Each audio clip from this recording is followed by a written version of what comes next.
समझ रहे हो ना, जो सबसे प्रिय होती है कि इस संसार में सबसे प्रिय सबसे महत्वपूर्ण चीज वस्तु क्या है। आप सबसे भी ये प्रश्न होता है, आपके लिए इस संसार में सबसे महत्वपूर्ण चीज क्या हो सकती है भैया जी, आप बताओगे क्या हो सकता है। कोई कहता है हीरा, कोई कहता है सोना, कोई कहता है चांदी, लेकिन उसी में ऋषि जन कहते हैं कि ऐसा बिल्कुल नहीं है। सोना चांदी बंगला गाड़ी ये महत्वपूर्ण नहीं है। तो क्या है? उन्होंने बताया कि प्रेम। क्या बोले? प्रेम। प्रेम सबसे ऊंची प्रेम सगाई, तो सबसे ऊंची प्रेम सगाई, सबसे ऊंची।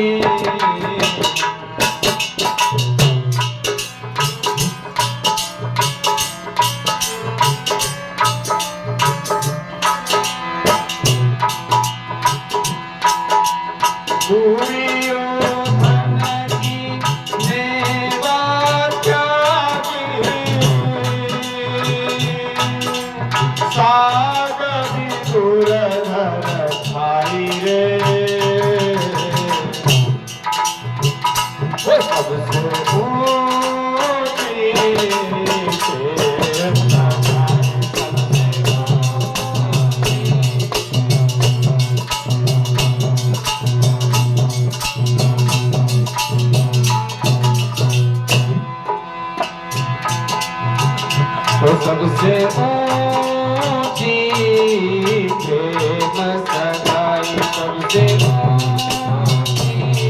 प्रेम सगाई, सबसे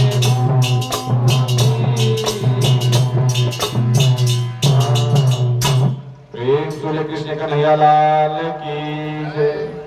तो सबसे ज्यादा कीमती वस्तु इस संसार में यदि कोई है तो वो है प्रेम।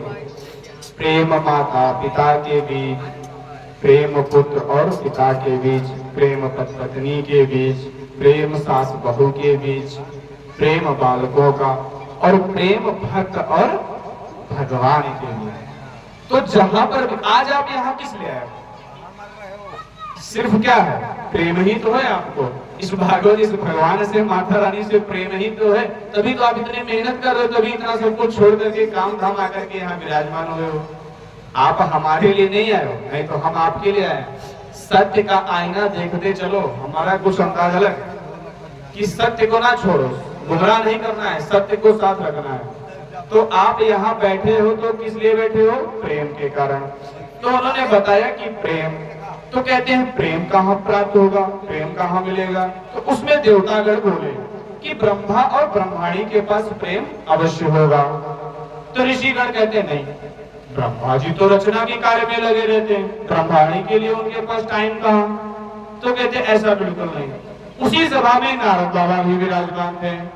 उन्होंने कहा देखो भाई, वहां तो मुझे नहीं पता, लेकिन हमारे भगवान विष्णु और मैया लक्ष्मी के पास प्रेम अवश्य है। तो ऋषिगण कहते वहां भी नहीं है। अगर वहां भी प्रेम होता तो विष्णु भगवान समय ना समय दे करके भागते थोड़ी ना भक्तों के पीछे। नामदेव की कुटिया जली थी, रात में भग रहे थे, तो माता लक्ष्मी कहती हम भी चलेंगे। तो वो कहते आप चलोगे तो वहां पे क्या करना पड़ेगा? मजदूरी करना पड़ेगा।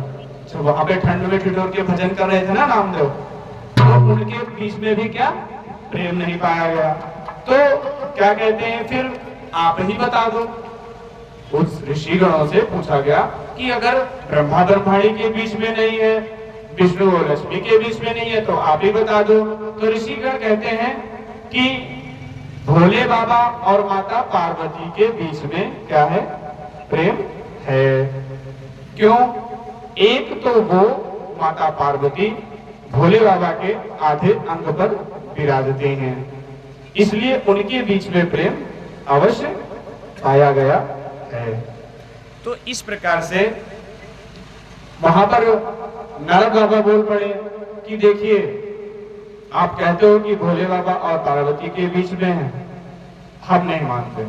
सबने तो कहा ठीक है, सब मान गए, लेकिन नारद की खोपड़ी वाले होते हैं, संसार में भी होते हैं, सबको सूट कर रहा है, सबको बात मानी जा रही है, लेकिन उनके समझ में नहीं आ रहा है। उन्होंने कहा अगर मैं उनके बीच में झगड़ा करवा दूं, शिवगणों से बोले अगर मैं उनके बीच में झगड़ा करवा दूं, नारद रहे सदा घर भोरी और बिगड़ी बात हमेशा जोड़ी। नारद बाबा की एक खास बात और है, जिनको नारद बाबा ने दर्शन दिया उनको भगवान के दर्शन अवश्य होंगे। ठीक, तो नारद बाबा जी खराब भी नहीं है, लेकिन वो जहां लड़ाई नहीं वहां लड़ाई करवाते थे, जहां लड़ाई हो रही उसको डरा भी देते थे।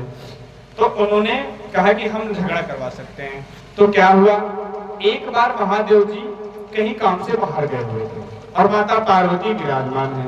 नारद बाबा पहुंचते हैं, नारायण नारायण नारायण नारायण, माता जी को प्रणाम किया। माता जी ने उनका प्रणाम स्वीकार किया, कहती हैं आइए नारद जी बैठिए, कैसे आना हुआ। नारद बाबा कहते हैं कि हमको बाबा से बात करनी है, बाबा से मिलना है। तो माता जी कहती है ऐसी कौन सी बात है, बाबा तो काम से बाहर गए हुए हैं, अगर ऐसी कोई बात है तो आप हमको बता दीजिए और हम अपने पति जो बाबा को बता देंगे। तो नारद बाबा कहते हैं नहीं नहीं, हमको व्यक्तिगत पर्सनल, समझ लो ना, कुछ होता है ना कि हमको पर्सनल बात करनी है। तो वो कहते हैं नहीं, बाबा और आपके बाबा के और हमारे बीच में ऐसा कुछ है ही नहीं। जिन, देखिए यहाँ पर समझने की बात है, जिन पत्नियों के बीच में गूढ़ प्रेम होता है उनके बीच में कुछ पर्सनल बात नहीं छिपी रहती है। तो उन्होंने कहा ऐसी कोई बात नहीं है। तो नारद जी कहने लगे नहीं, पुरुष स्त्री से कुछ तो छुपाता है। हम माता जी को शंका बैठ गई।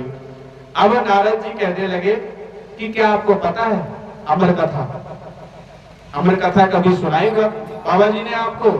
तो माता जी ने कहते ये कौन सी कथा होती है, अमर कथा कौन सी है? तो नारद जी कहते हैं बड़ी गोपनीय कथा है, हर किसी को नहीं सुनाते बाबा, अमर कथा हर किसी को थोड़ी ना सुनाते हैं, वो तो उनको ही सुनाते जिनसे बहुत प्रेम करते हैं। बस आग में घी डाल के नारद ने काम कर दिया।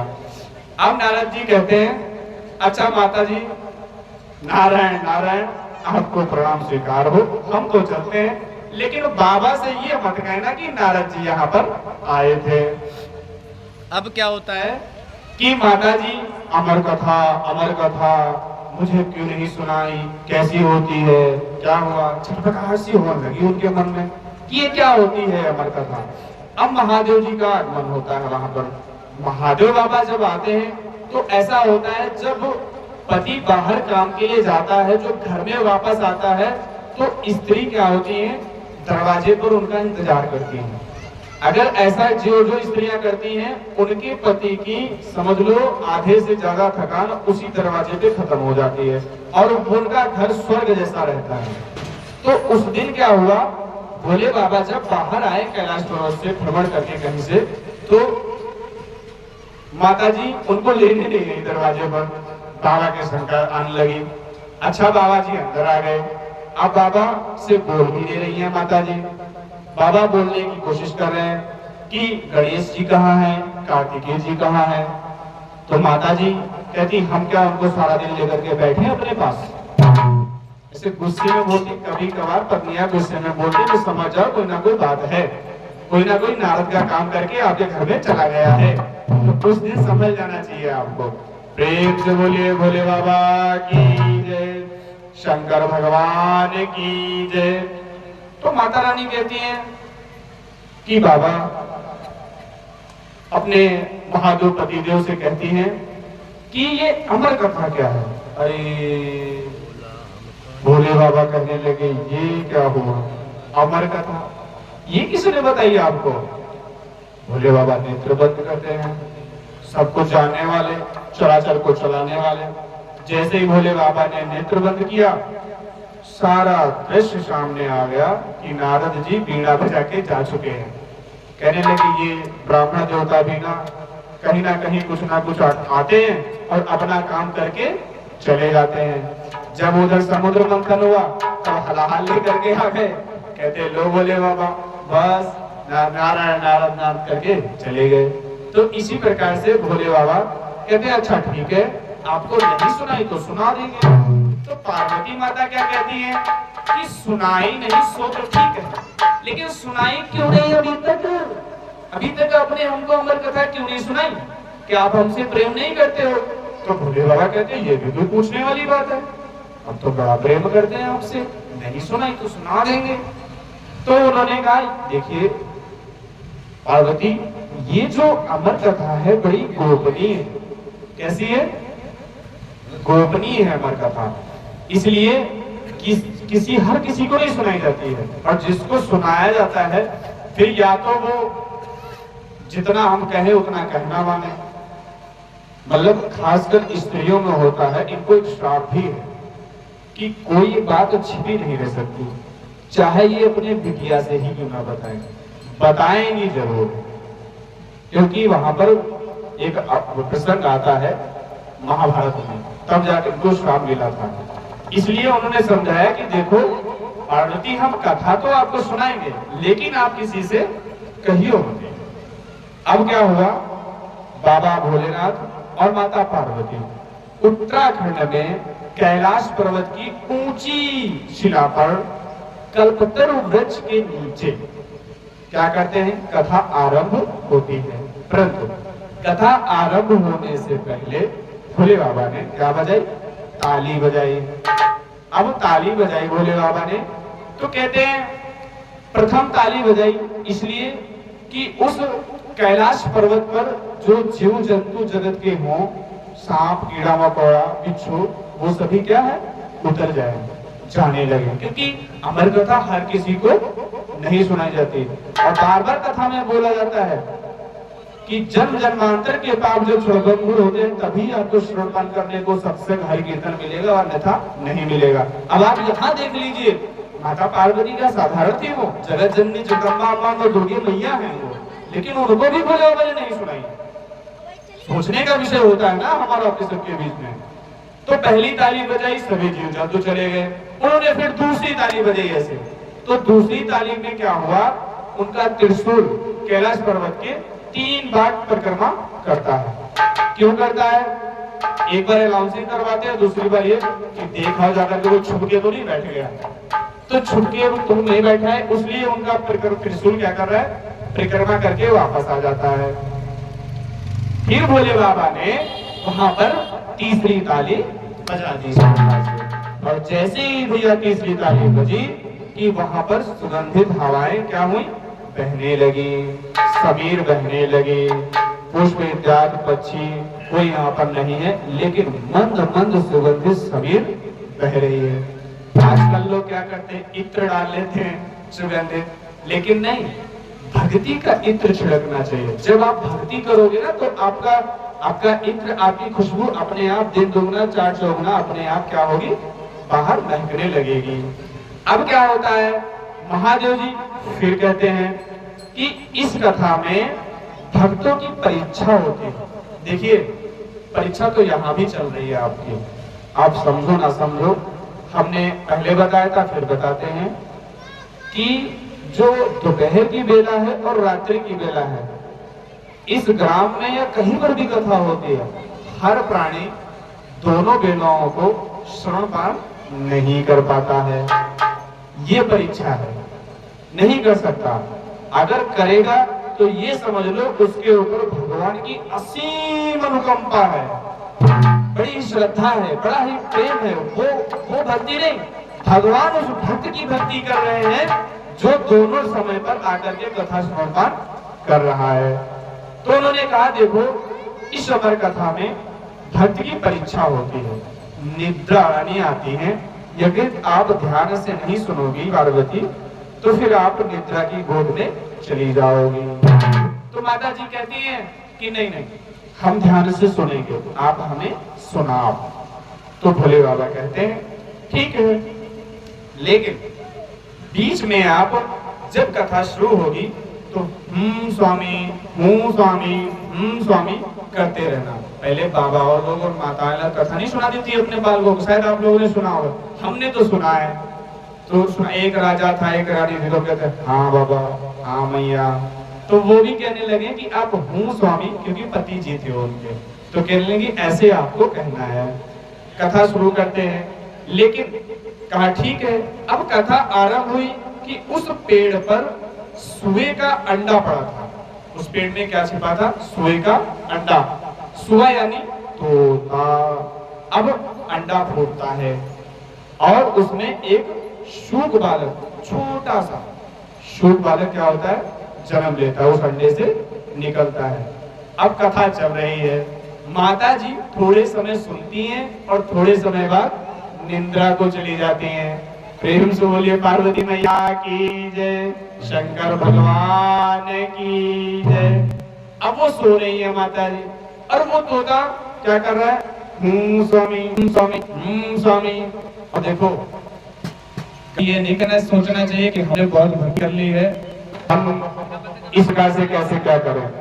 भोले बाबा भगवान राम की भक्ति करते हैं और कथा सुनाने में इतना लीन हो गए कि उनको ये तक याद नहीं रहा कि हमारी पत्नी जी कथा सुन रही है कि कोई और रहा है। इसको कहते हैं भक्ति की असीम पराकाष्ठा। इस प्रकार से हमको भक्ति करना चाहिए कि हमें क्या हो, होश ना रहे, बेहोशी हो जाए, भक्ति में हम इतना लीन हो जाए। तो महादेव जी प्रसंग चलता है, कुछ समय बाद प्रसंग के बीच में उनका नेत्र खोलते हैं, जागरण होता है। तो कहते हैं हे देवी उठो, कथा कौन सुन रहा था, अब तो सो गई। तो माता कहती है कि हम सो गए हैं तो क्या हुआ, आप हमें दोबारा कथा सुना देना, क्योंकि घर की मुर्गी दाल बड़ा। उनको उसका महत्व नहीं समझ में आया, क्योंकि यदि घर में कोई कुछ करता है तो वो घर वाले नहीं समझते हैं।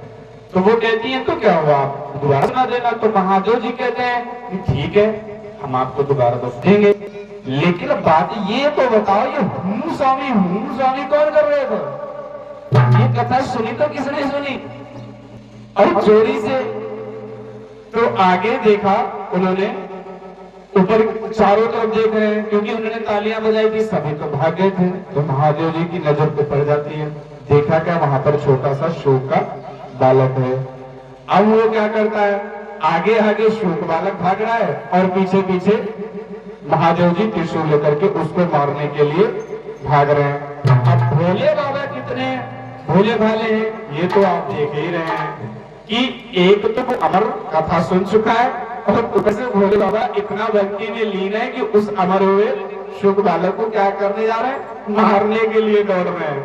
अब क्या होता है, वो शुक बालक 3 लोक 14 भुवन, कितने 3 लोक 14 भुवन में परिक्रमा कर रहा है, लेकिन किसी ने उसकी सहायता नहीं की।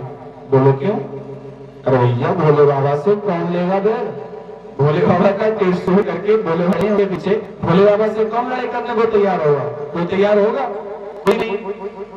तो वो क्या कहता है कि दैत्य से खतरा हो, यानी कि राक्षसों से, अगर राक्षसों से खतरा होता है तो हमें कहाँ जाना चाहिए? देवता के पास। और देवता से ही खतरा हो जाता तो हमें जाना चाहिए ब्राह्मण देवता के पास। देखो एक प्रसंग और आता है कि सांप डसे तो मित्र बचाए, और अगर मित्र ही डस ले तो कौन बचाए? फिर कोई नहीं बचा सकता ना। उसी प्रकार से वो ब्राह्मण देवता के पास जाते हैं। अब वो पृथ्वी पर आते हैं वापस। पृथ्वी पर क्या होता है, वेद व्यास जी की धर्मपत्नी अरणी, जो कि अपने अटा पर अपने केशों को सुखा रही थी। क्या कर रही थी? केश सुखा रही थी। महिलाएं होती ना, धूप में केश सुखाई लग जाती हैं। अब वहां पर क्या होता है, उन्होंने उबासी ली और उबासी लेने पर ही उन मुख के द्वार से सीधे उनके गर्भ में वो शुक बालक क्या करता है, प्रवेश कर जाता है।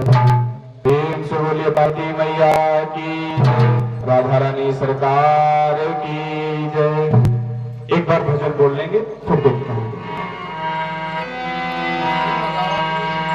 सीताराम सीताराम सीताराम कहिए, जाहि विधि रखे राम ताहि विधि रहिए।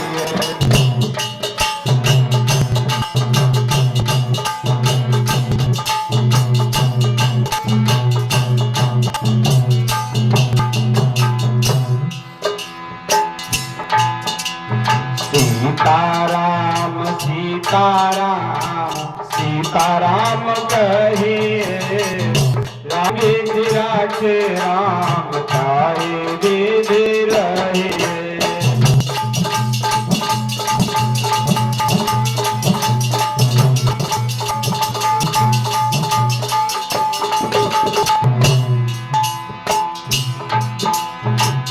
मुख में हो राम नाम, राम सेवा हाथ में। बोलते रहिए प्यार से, बहुत सुंदर। मुख में हो राम नाम, राम सेवा हाथ में। तू नहीं अकेला प्यारे, तू नहीं अकेला प्यारे, राम तेरे साथ में। सुबह शाम निर्विवाद राम राम कहिए, सुबह शाम निर्विवाद।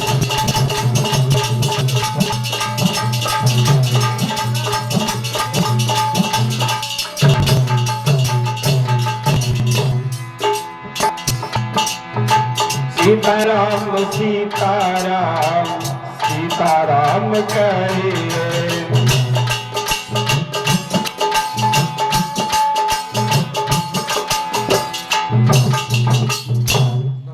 भगवान क्या कहते हैं? सर्वधर्मान् परित्यज्य मामेकं शरणं व्रज।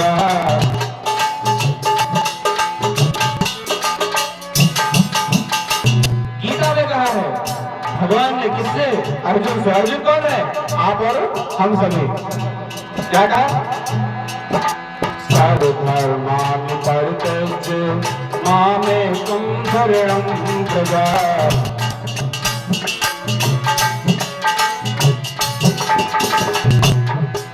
अहं त्वां सर्वपापेभ्यो मोक्षयिष्यामि मा शुचः।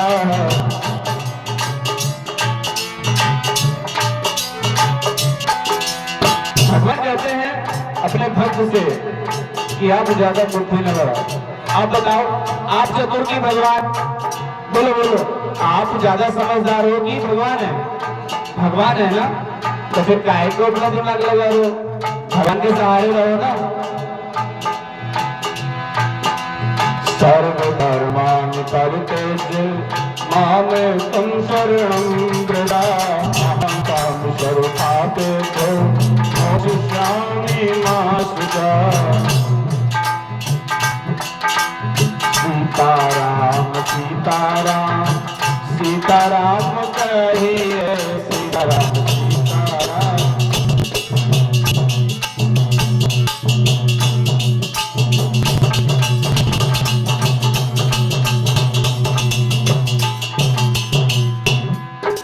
जाहि विधि रखे राम हो, जाहि विधि रखे राम ताहि विधि रहिए। सीताराम सीताराम सीताराम कहिए, सीताराम।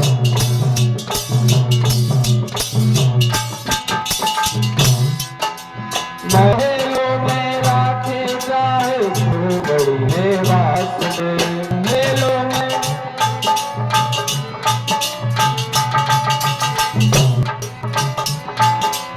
महलों में राखे चाहे झोपड़ी में वास दे, झोपड़ी में वास दे, झोपड़ी में वास दे।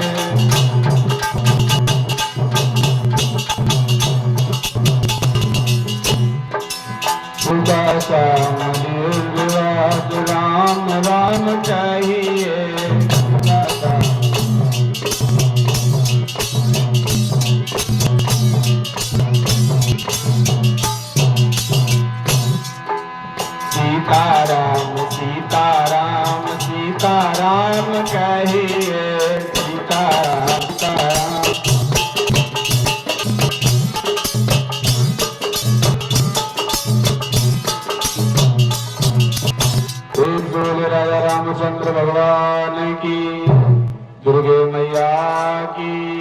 भोले बाबा की जय।